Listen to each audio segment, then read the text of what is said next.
Hey, siapa nih dari kalian yang nungguin aku bahas film kelanjutan Kaiju nomor 8 season yang kedua?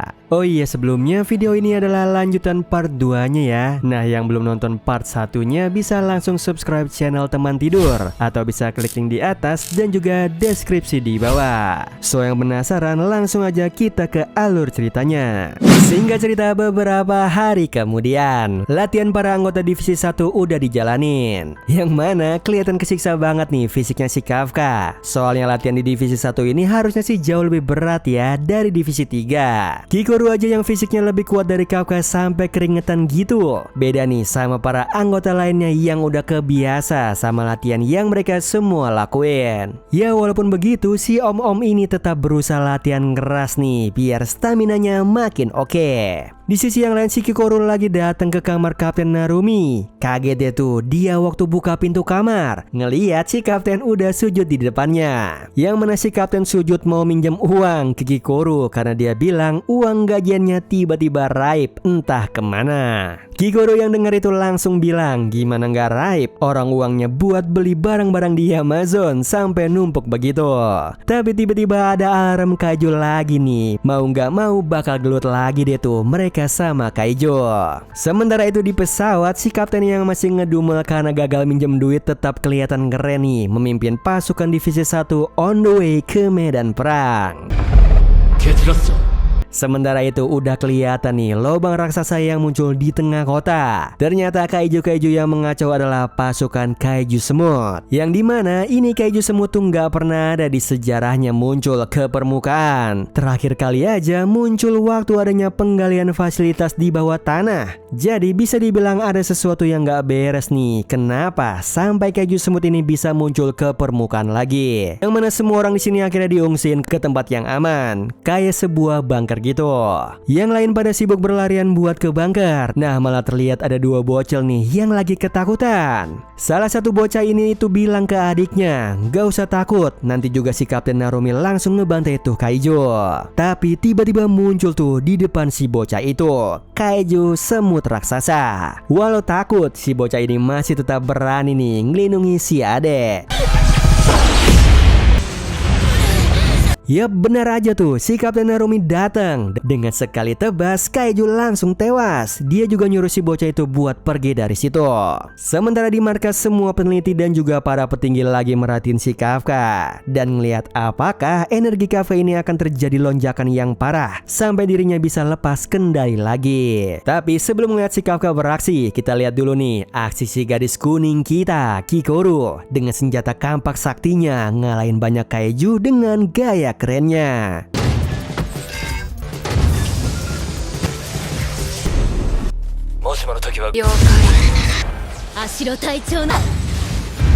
Yang mana semua melongo deh tuh para anggota divisi 1 yang lihat gimana overpowernya si Kikoru. Di sisi lain, semut-semut kaiju ini pada nyamperin tempat netralisasi yang di situ ada pasukan dan juga Kafka yang berjaga. Tapi emang terlalu labil nih si om-om satu ini. Saking nervousnya kakinya sampai gemeteran. Ya walaupun begitu Kafka tetap berusaha menjadi yang terbaik. Soalnya para petinggi ini sangat-sangat menantikan kayak gimana sih kekuatan kaiju nomor 8 ini.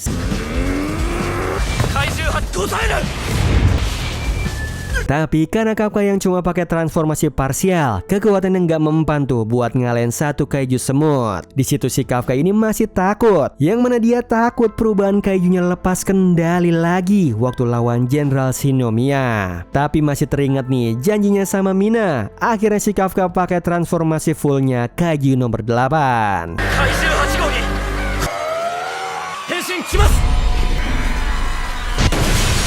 Wets, tapi tidak disangka nih, pecah loh transformasinya. Tumben banget nih Kafka gagal untuk transformasi. Yang mana kaget deh tuh semuanya, kenapa itu bisa terjadi. Bahkan si Kafkanya sendiri ini bingung. Tapi tiba-tiba terdeteksi ada satu ekor Honju yang muncul pas banget nih di bawah tempatnya Kafka.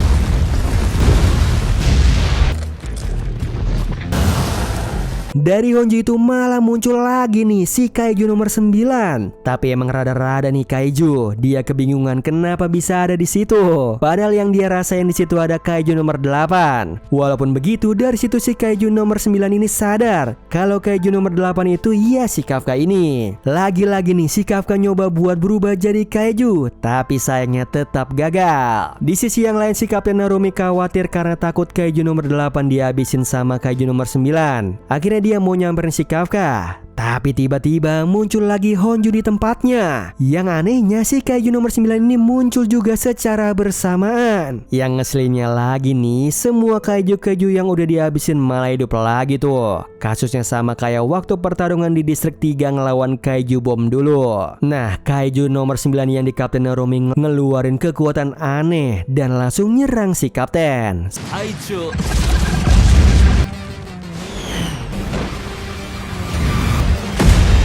Tapi itu semua nggak segampang itu boys. Kapten Narumi berhasil ngindar dan nyerang balik. Sementara itu posisi si Kafka udah kedesak banget nih sama serangan si Kaiju nomor 9. Lagi-lagi si Kafka nyoba buat berubah lagi, tapi gagal. Sampai akhirnya dia ke pojok dan bakal diserang sama nomor 9. Nah kan datang tuh si Kikoru dengan sekali tebas. Ya hitung-hitung balas dendam dia sama Kaiju nomor 9 waktu pertarungan di distrik 3 dulu. Melanjutkan pertarungan yang kemarin, Kikoru datang untuk membantu Kafka yang tengah kesulitan untuk bertransformasi. Di sini Kikoru sengaja untuk membantu mengalihkan perhatiannya nomor 9 karena menurutnya gagalnya transformasi Kafka ada kemungkinan disebabkan pengaruh dari No 9. Namun hal yang tidak disangka ternyata No 9 mampu membelah dirinya dan menyerang mereka di waktu yang bersamaan. Di sini Kikoru sembari mengingat kenangan masa lalunya dengan sang ibu. Ibunya Kikoru yang juga merupakan seorang kapten divisi kedua, dulunya merupakan prajurit yang hebat dan dikagumi oleh banyak orang. Hal itu membuat Kikoru bangga kepada sang ibu nih, dan dia bercita-cita ingin menjadi seperti ibunya. Sampai akhirnya ibunya pun harus tewas nih saat mengalahkan Kaiju nomor 6. Kematian meninggalkan banyak duka, namun mendapatkan penghormatan dari banyak kalangan atas semua jasanya. Sejak saat itu Kikoru bertekad untuk meneruskan mimpinya menjadi prajurit yang lebih kuat seperti janjinya kepada ibunya dulu. Kembali ke masa kini, Kikoru berhasil mengalihkan perhatian nomor 9. Dia menyuruh Kafka untuk bertransformasi, namun sayangnya transformasinya Kafka pun harus gagal lagi nih.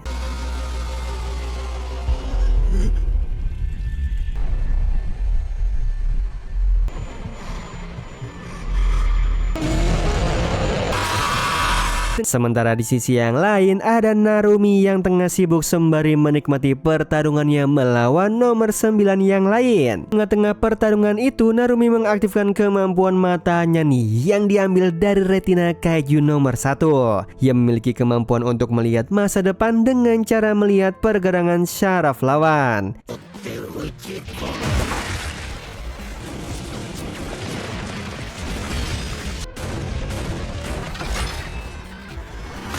Kemampuan ini membuat nomor 9 sangat terkejut karena Narumi mampu menyerangnya dengan baik dan kecepatannya juga meningkat. Hal ini sama sekali di luar dari prediksinya sendiri. Dengan kemampuan itu, Narumi mampu melihat inti tubuhnya dan langsung mengalahkan nomor 9. Sementara di sisi yang lain ada Isao yang tengah menaruh harapan kepada Kafka. Kemudian ada Kafka nih yang akhirnya menyadari kenapa dia tidak bisa bertransformasi. Itu karena ada perasaan takut dalam dirinya nih. Perasaan takut kalau dia akan hilang kendali dan melukai teman-temannya. Kikoru yang tahu hal tersebut, dia mengatakan kepada Kafka untuk jangan khawatir pada mereka, sebab orang-orang di divisi pertahanan 1 ini merupakan prajurit yang kuat dan juga tangguh. Kafka pun akhirnya percaya kepada teman-temannya. Dia percaya nih kepada dirinya sendiri dan dia pun akhirnya mampu bertransformasi menjadi Kaiju nomor 9.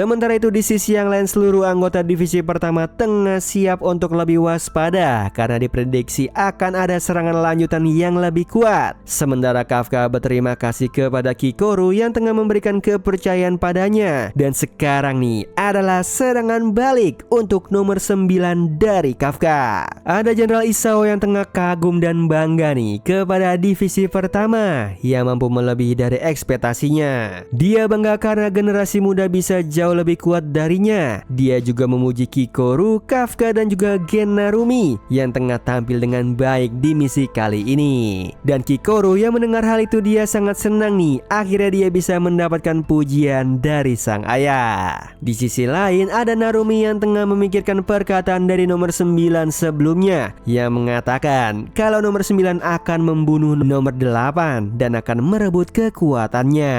Di situ Narumi merenungkan hal tersebut. Apa tujuannya dari nomor 9 untuk membunuh nomor 8? Sementara di sisi yang lain ternyata ada sinyal serangan lagi nih yang terdeteksi, bahkan lebih besar dari sebelumnya. Tubuh nomor 9 memberitahu Kafka dia memang gagal nih untuk membunuh Kafka. Namun setidaknya dia berhasil mendapatkan tujuan yang lain yang ternyata itu adalah Isao. Di situ Kafka langsung segera memberitahu Narumi kalau tujuan nomor 9 adalah direktur. Dan Narumi di sisi yang lain langsung bergerak untuk membantu direktur, begitu juga dengan Kikoru. Di sisi lain ternyata Kaiju nomor 9 telah menyamar menjadi salah satu operator di sana dan menyerang mereka dari dalam. Sementara Isao menyuruh seluruh karyawan untuk evakuasi. Gimana teman anime semua? Makin seru kan cerita dari Kaiju number 8 kali ini? So yang mau aku lanjutin lagi part selanjutnya bisa ramen like, share dan subscribe tentunya.